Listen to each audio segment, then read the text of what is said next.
This is for entertainment and educational purposes only. This content is made to explore historical and archaeological perspectives on ancient religious systems and is not intended to attack or demean any faith or group of people. Okay, this is a part 2. So if you caught part 1, you already know where we left off. The goddess was still there. The feminine was still present. Yahweh and his Asherah, written in stone, carved into pottery, preserved in the desert for thousands of years. But then something shifted, and it didn't shift quietly. It was forced. It was through specific religious reforms documented in texts like the books of Kings and Deuteronomy. The Asherah poles were ordered to be destroyed. The goddess was condemned. The divine feminine was systematically dismantled from official worship. Not because the people stopped believing, but because the leadership decided that they should stop believing, right? And once you understand that, everything else can start to make sense. Because she was not the only one they removed. Within that same Canaanite divine system, there were many other gods, but one stands out above the rest in terms of how dramatically his story was rewritten and changed. His name was Baal. Say it like Baal. Baal was a storm god, the god of thunder, lightning, rain, and the fertility of the land. He was an agricultural god where the entire survival of the human race depended on him, whether the rain would come. Baal was not an optional god. In the Ugaritic text, those clay tablets discovered in 1929 that we talked about in part 1, they contain the entire epic devoted to Baal and Baal's battles. Baal versus Yam, the god of the rivers. Yam represents disorder, primordial chaos, the untamable force that destroys everything in its path. And Baal defeated him. Order was established. Life continued. But the story didn't stop there. Then Baal battled Mot. Say it like Mot, the god of death. Baal actually died in that story. He descended, he was consumed by death, and then he resurrected. He rises, he defeats death and life, the seasons and the rains return to the earth. Sounds familiar, right? Sounds familiar. This is one of the oldest death and resurrection narratives recorded in human history, written on clay tablets, predating all these famous resurrections by centuries. Baal was heroic.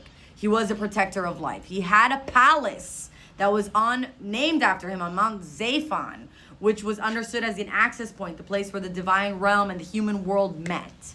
And the people didn't just respect Baal, they loved him. Farmers prayed to him, families honored him, communities built temples in honor of Baal throughout Canaan. His worship was not underground or secretive, it was mainstream, it was life. And then the reforms came, and Baal becomes the enemy. In the Hebrew text, worshiping Baal becomes the ultimate act of betrayal and corruption. His name gets attached to false worship, to idolatry, to everything dangerous and forbidden. And eventually, some later traditions, Baal-zebub. He becomes Baal-zebub, which becomes another figure of a demonic entity. It's another figure entirely, the Lord of Flies. And it's not because Baal changed, not because anything about him shifted, but because when a new religious system rises to dominance, it can't simply just ignore the old gods. It has to demonize them, discredit them, turn them into cautionary tales, turn them into warnings, turn them into the enemy. And that's how power transitions in the spiritual world. The old divine becomes the new evil. The new sacred becomes the new sin. You know, and all of these figures, El, Asherah, Baal, and dozens of others with names like Mot, Yam, Anat, Astarte, all of them existed within a structure of cosmic gods, the divine council. And the divine council was not chaotic. It was an ordered hierarchy, a cosmic government. Each divine being held a role, it held a function, held a domain that, you know, presided over a larger aspect of reality. And sometimes they were called the sons of El. In later language, the sons of God. Okay, and different nations, different elements, different realms of existence were given to these gods. And this idea was not only unique to the Canaanites. Multiple civilizations had different versions of the divine council. Okay, the Mesopotamians had their own divine assembly called the Anunnaki. You know, the Egyptians had their own divine council called the Ennead, the 9 primary gods governing all of creation, okay? The Greeks had their own on the Mount Olympus, the Olympians, okay? You see where I'm going to? Every major civilization had their divine god council, the hierarchy, the government, the council, okay? And humanity across cultures and across thousands of miles independently arrived to the same framework of this divine council. It's not a coincidence. This is something worth sitting with and that we have lost, something that they try to bury under. Scholars who actually study the Hebrew Bible, including mainstream theologians at major accredited universities, have pointed out that traces of the divine council appear even within the biblical text. Psalm 82, a real psalm you can now open and read right now, begins with the words, God stands in the divine assembly. He judges among the gods. Not one, a gathering, a council, still present, even in the text that was meant to replace it. The editors did not fully erase it. Some of it survived, hidden in plain sight. So here's the part that really connects everything. The bridge that most people can never get to, because the Canaanites didn't just disappear. Their culture, their language, their spiritual frameworks, they didn't vanish. When the new ones came around, they blended in, okay? They were absorbed. They influenced everything that came after them. The Phoenicians, who built some of the greatest seafaring trading networks the ancient world ever saw, were essentially the direct continuation of the Canaanite culture.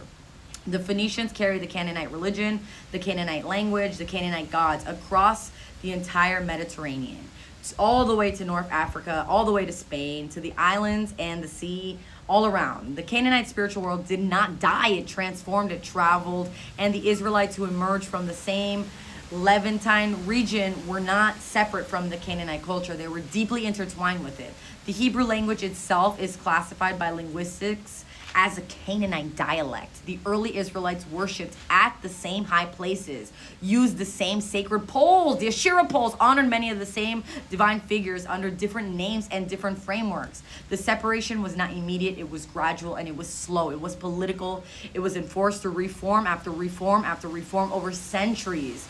The priestly and royal classes pushed harder and harder and harder towards one God, one name, one temple, one centralized system of worship. Everything outside of that was condemned. Everything else was erased, was demonized. And by the time you reach the Babylonian exile around 586 BCE, when Jerusalem fell and the people were taken into captivity into Babylon and then returned, the editing of the ancient text accelerated dramatically. Scholars refer to this period as the moment when monotheism becomes truly consolidated. When people and the divine council gets compressed into a single God. When El and Yahweh, two originally distinct forces and identities, become merged into one. Is it true? We don't know. When Asherah disappears entirely from the entire doctrine. When Baal becomes a demon.